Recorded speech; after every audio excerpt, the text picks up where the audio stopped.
گفت تا اگر دامن امت مرا وبا نگیره، اگر انمی طاعون نگیره قیامت نمیشه.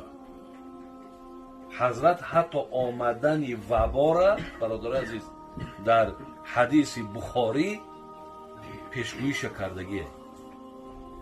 ولی حضرت عایشه مادرمون یه حدیث داره از پیامبرمون که پیامبر گفته است که دو چیز امتی مرا مقصد کم میکنه، نابود میکنه. گفتن چی است؟ گفت حضرت گفتن الطعن و الطاعون. گفتن طاعون شو فهمیدیم، یعنی وبا را فهمیدیم، لیکن طعنش چیه؟ گفت القتل، کشتار بسیار میشه. خلاص برادر عزیز، مقصد ما از همین بیماری بود. خدای مهربان ما امروز شکر میکنیم که در همین تاجیکستان عزیز ما و شما این درد نیست. شکر میکنیم و دایم دعا هم کنیم که خدای مهربان هیچگاه مقصد این وارد این ملک ما و مملکت ما هم نشود. دیگر مملکت های هم که مبتلا های دعا کنیم که خدای مهربان این درد ای بالای همین مردم دور کنه. یک آسودگی و خوبی. البته در کدام دولتی که می درد باشه برادرها، او حتما تاثیرش در ما، در دسترخوان ما حتما هست. برای همین علل خصوص بچه‌هایی که مثال در روسیه هستند، شما با زنگشون میزنین، خیش تباراتون هسته، بگین که بچه همون چیزی که قانون و قاعده‌ای که در همون هست رعایت کنی. زیرا اگر به شرط در تقدیرت، این من شنیدم که چند بچه ها گذاشتن در روسیه، خب خداوند رحمتشون کنه. ما وقتی میشنویم در حقشون دعا میکنیم خدا رحمتشون کنه. با حتی در اینترنت ها دیدیم که بچه‌هایی که امکانیت دارن با کمکشون کسن، مقصد یاردم ها کردستن، بردستن، دادستن. خدای مهربان او برادرای ما را هم با غیرتشون زیاد کنه و الله با مقصد اونها زیبی همین خدا همه را داد است. بین الکه معلوم است که همه را به حکمت نداد است که این روزهای سخته با دستی مثال هزارها همو برادرای خچانه میگیرن. این کار را باید دوام تیان، ولی بچه ها را گفتن در کار که همین مسئله را جدی ببینن.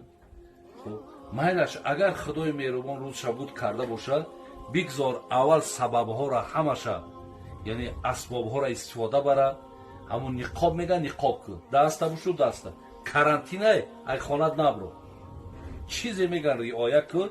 اگر اجل که اگر برای الله در کار باشی همون طرح میآورد، لیکن بعد احتیاط ها اگر به شرطی که رعایت ها اگر بگذاریم انشاءالله این حالت در برادر از همون درجه ای که گفت پیامبر شهادت میبرین، انشاءالله ما این درجه رو میبریم. یکی اگر نکردیم برادرو ما همین درجه محروم میشیم. همین چیز خیلی مهمه. امروز فقط در تاجیکستان ما دعا کن در کار که خدای مهربان همین درد که نیست همین درد نیارد. الله مهربان همیشه ملک ما را، همیشه مردم ما را در پناه رحمت اسمتش نگه داره.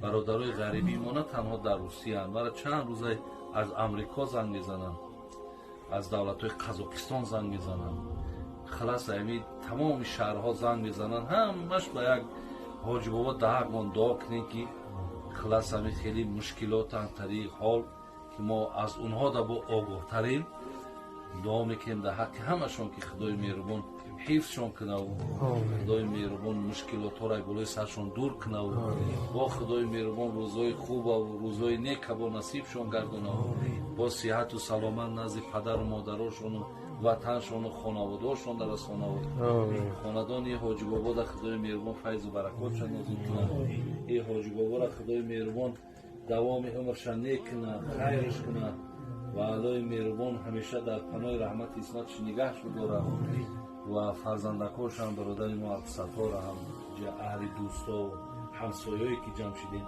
خدا همه شما را در پناه رحمت اسمتش نگهبان باشد.